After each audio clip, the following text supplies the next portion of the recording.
Hi darlings, my name is Daniella and welcome back to my channel.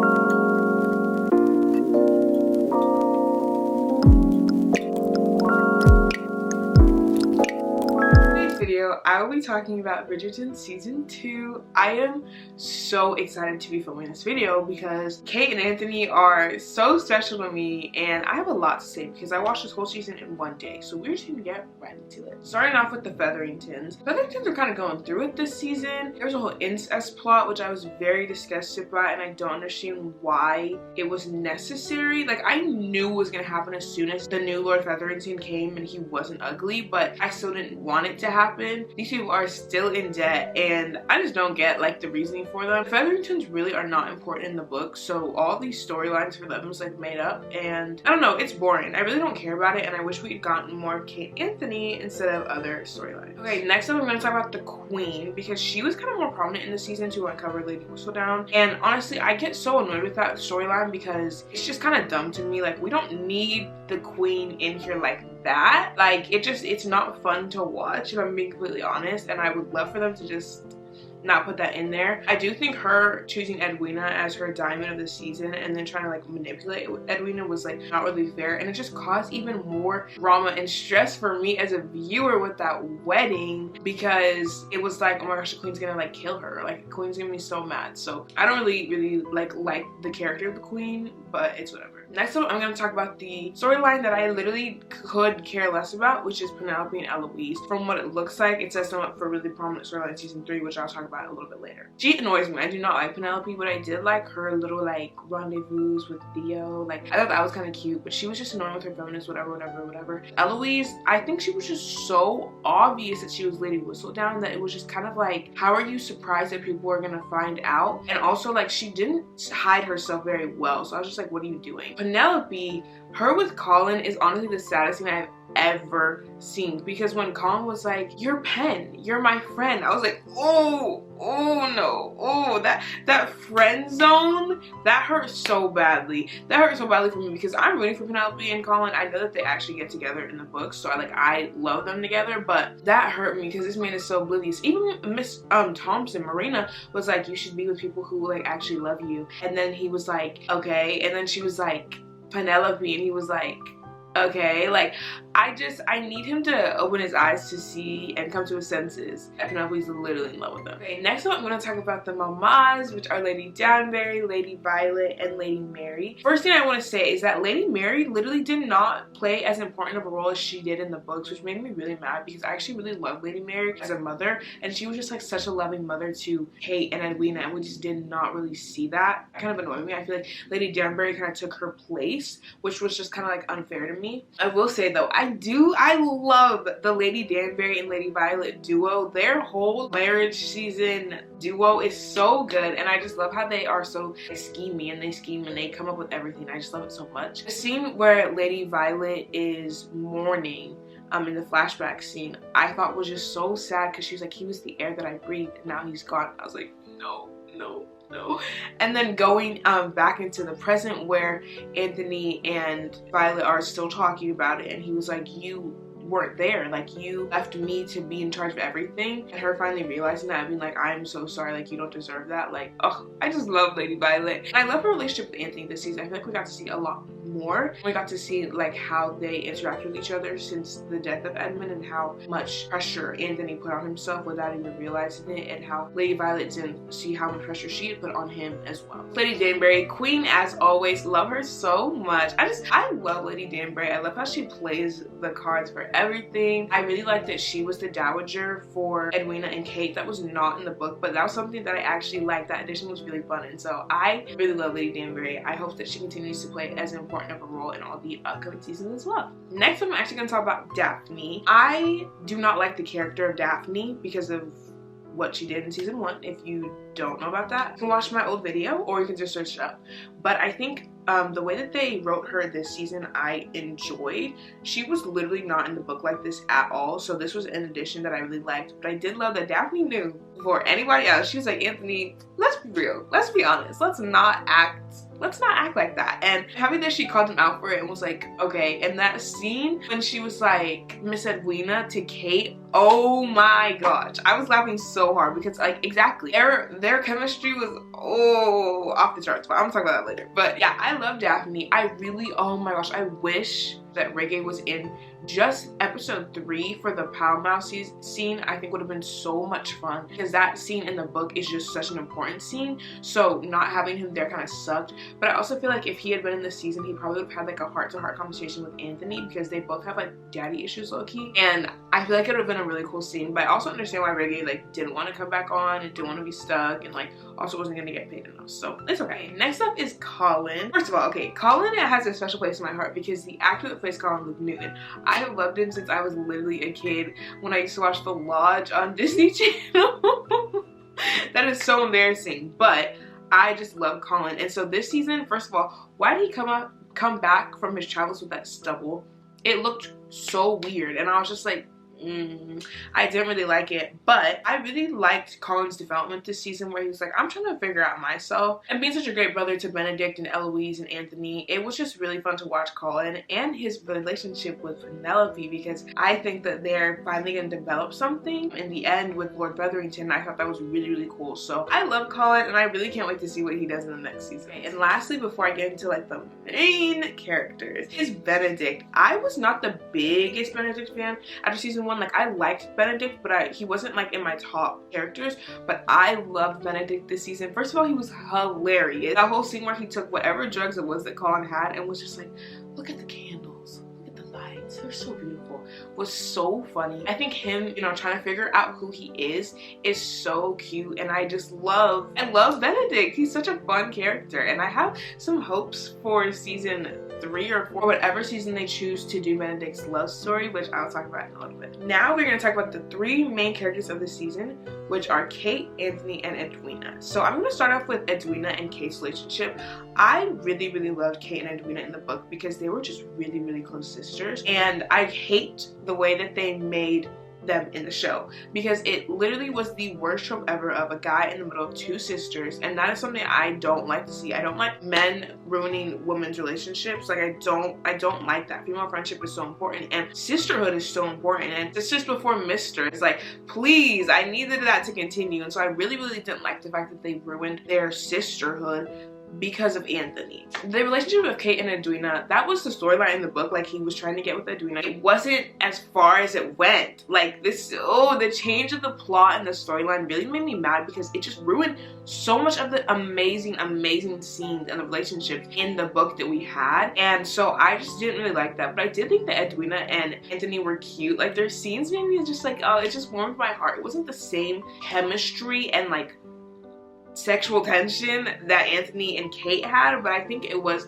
very sweet. And if it had gone as Anthony had planned for him to marry Edwina, I think they would have lived a very like quiet, like, you know, chill life. For the wedding episode, I feel like that was a waste of an episode because as soon as Edwina figured it out, it was so obvious that she was never going to marry Anthony, and so making us sit through that for literally no reason was so dumb and annoying to me. Anyway, let us get into what I really want to talk about, the main course, which are Kate and Anthony. Kate and Anthony in the book were so amazing. You saw a lot of their flaws being the older siblings, and with Anthony in the book, he had decided that he was not going to live past the age that his father had lived. He was like, I'm gonna die before that. I'm not gonna surpass my father. And so that is what he's battling with, and also the grief of his father. With Kate, she had just always lived in the shadow of Edwina, and also being the older sibling and not technically being like related, like all that stuff. When they came together, it was that like mutual understanding of each other, but there's also a very strong sexual tension and like desire. The slow burn of the show, which was not how it was in the book, I hated it, but I also loved it as much because when we actually got what we wanted, it was so much more rewarding. I think literally those scenes where their heads were just touching so much and nothing happened, every single time it would like physically pain me while I was watching, because I was like just kiss, like just kiss, just do something. And it wasn't until literally the second to last episode that we got something, which made me so mad, but I'm just happy that we got something at all. I am a little bit mad because in the book, like, they like get married. There's certain things that happen that were just a lot more fun, and I feel like would have made more sense in the show. I feel like the second book was set up so perfectly for a show that they could have gone completely like the book and nothing would have been bad. So I'm a little bit mad about that. Simone Ashley and Jonathan Bailey, you will always be famous. You will always be famous because Jonathan specifically was acting this season. Like, I'm sorry, that was a performance. The scene where he found out that Kate was okay after her accident, literally tears. Because acting, like, this man was even the scene where he declared his love to Kate, he was eating Simone up. I'm sorry to say, I am very sorry to say, because I love Simone Ashley, like, I genuinely do, but he was eating her up. When he was like, I love you, I was like, okay. It was amazing. It was amazing. It was amazing. It was amazing. So I loved the chemistry. The chemistry between Kate and Anthony and Jonathan and Simone, that was everything to me. I will say I'm a little bit mad about certain scenes that didn't go as planned, i.e. the library scene. That was such, oh my goodness. Library scene was such an important scene in the book, and it was kind of the basis of their relationship because they were so vulnerable with each other, and that is what made them like really connect and figure out that they wanted to be together. So it made me mad that they didn't include that in the show. We got like a little like alternated version of it, but it didn't give you what you like were supposed to get. It wasn't giving what it was supposed to give. That was killing. It wasn't giving what it was supposed to give. Kate's lingerie the scene was so pretty. I know that it's so weird, but that purple, like, little, I want that. Like, that was so cute. I was like, oh my gosh, like, yes, period, perk. Anthony's love of Kate's scent. I feel like they could have included it more in the show because in the book, he was obsessed with how she smelled. And we saw that in that one scene where he was like, and Lady Danbury was like, what are you doing? But I wish that we'd seen that more because that was like a big thing in the book, is that she smelled like lilies and he was just obsessed. And there was a scene that was taken out, which makes me so mad, but it was at Lady Bridgerton's ball. She had an opera singer that he was with from season 1. That's what I thought they would do, come and sing. And so he brought her into his office, and Kate ended up being underneath the table of the office because she was running away from him. He like smelt her in the room. That's how he knew that she was in there. And then that office scene happened. Basically, they did something similar to that where Daphne walked in on them. In that office scene, they actually kissed, and that was kind of like the start of everything. The how many scene where he put his fingers up and then he changed it to 4. If you read the book, Kate and Anthony have 3 kids, and then unexpectedly Kate gets pregnant again. And so some people said that that might be the call to that, where like they thought they were having 3 but they actually had 4. And he was so excited about that because he loved his kids and he got to live long enough to like see them. And so I saw a tweet, and I will put it up on the screen, where the one change that they loved about the show from the book was that Anthony and Kate actually got to choose each other. And I actually want to like add on to that because I think that's such a great point, because in the book they are seen in the B scene. Anthony puts his mouth to the sting, and so they're found in a compromising position. Lady Featherington threatens to ruin their whole lives, and so they're forced to get married. And that was not how it was in the show, obviously. And I think that honestly made me really happy, because the first time that they're intimate, he says something along the lines about, oh, will we finally do something for ourselves? And then for them to end up actually getting to choose each other because they loved each other, like, I love Kanthony. That story is beautiful. I think they were robbed. Like, I honestly feel like this was the best book. Their love story was something that was so beautiful, and it was so relatable. It was so real, and I feel like we just didn't really get to see that as much because there was so much of the other storylines of Edwina and Anthony, of the mamas, of the Featheringtons, that Kate and Anthony really did not get as much screen time as I would have loved to see, and the development of their relationship was just not as good as it could have been. And so I just think that they were robbed, but I am very excited because both Simone and Johnny have said that they are coming back for season 3 and 4 and that they're going to be at everything that they can be. And so I really do hope that we get some more screen time of them in the upcoming seasons, because I feel like we missed out on a lot with those two, and their story is just so beautiful, and I really want everyone to just like read the book. Like, I know that this season was bad. I know that this season was bad. It was disappointing. It was a disappointment compared to season 1. I feel like season 1 was so closely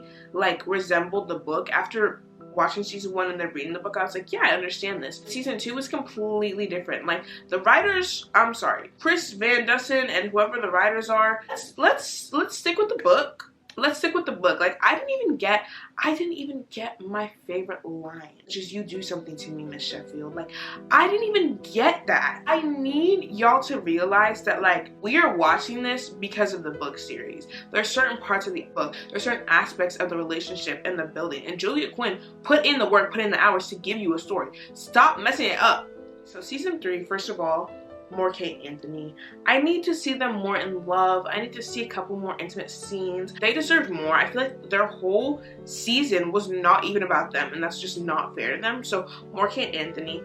Honestly, I have an unpopular opinion. For Benedict, I want Benedict to be like bisexual but to end up with the guy. Like, because we've seen him with the girl, we've seen him kind of with the guy, and I want like them to change his storyline so that it is a guy. Like, I think it would be fun, and I think he would do really well, and I would really honestly love an Asian man. Like, oh, that would be a serve. That would be a serve. I think Show Benedict sets it up so perfectly, but I think that season 3 is actually going to be a joint Penelope and Eloise love storyline, which could be interesting, but also because Eloise and Penelope like aren't friends anymore, and she's like, I never want to see you again. But Penelope ends up with Colin. Like, I'm sorry, spoiler alert, if you read the books, you know, Penelope ends up with Colin. So I'm confused how that's gonna work, because they never ended their friendship like that in the books. Shonda Rhimes did say that they aren't going to go in order, and so I'm kind of okay with Eloise and Colin, those two Bridgerton siblings, in one season. Would not mind it at all. I love Colin, but I don't really think he holds the weight to carry a whole entire season, so that's okay. And then Benedict the next season, period. And then Francesca, which I hear that Francesca's story is actually really fun. I'm really excited. I don't know if Eloise ends up with Theo, but I want her to. If that isn't even how the book is, I don't really care. Like, I want Eloise to be with Theo because I was rooting for them. Like, that was a cute couple. I'm sorry, that was a cute couple. I also would love to see more Edwina. Charithra will likely not be in this season because she's not a Bridgerton, but I would love to see her more, or like a spin-off with her and the Queen. That's what I would love to see. I would love to say though that Charithra was an amazing, amazing Edwina. The casting, director, perfection. Perfection. Give them a bonus. Like, the casting for Bridgerton has been perfect, in my opinion. For the main characters, perfection. If we're gonna talk about the extras, we asked for more diversity and they just gave it background characters. That's not what we asked for. I asked for more diversity in the main cast. Give me more. Jonathan Bailey, Simone Ashley, you will always be famous. The acting was amazing. The chemistry was amazing. I am starting my campaign for Jonathan Bailey to receive an Emmy for this season. I know it's a little bit crazy. I know it's a little bit ambitious, but I think I can do it. I really do. Like, Reagan got nominated, and I see it for Jonathan. I'm not even gonna lie with y'all. If we get to the nominations and Jonathan doesn't have one, I will be saying that he was snubbed. That is all for now. Thank you guys so much for watching. If you did like this video, please leave a like down below and comment down below what you thought of season 2. I know a lot of people didn't like it because of the book changes, but a lot of people did like it as well. So let me know what you thought, if you read the book before or if you're planning to read the book after, and what you want to see for season 3, because we are confirmed for season 3 and 4. I wish that they would just confirm it for the 8 seasons and we'll be done and not having to hold our breath, but it's whatever. I will see you guys next time. Thank you guys so much for watching. Bye. Only you're the reason why I can feel those butterflies when I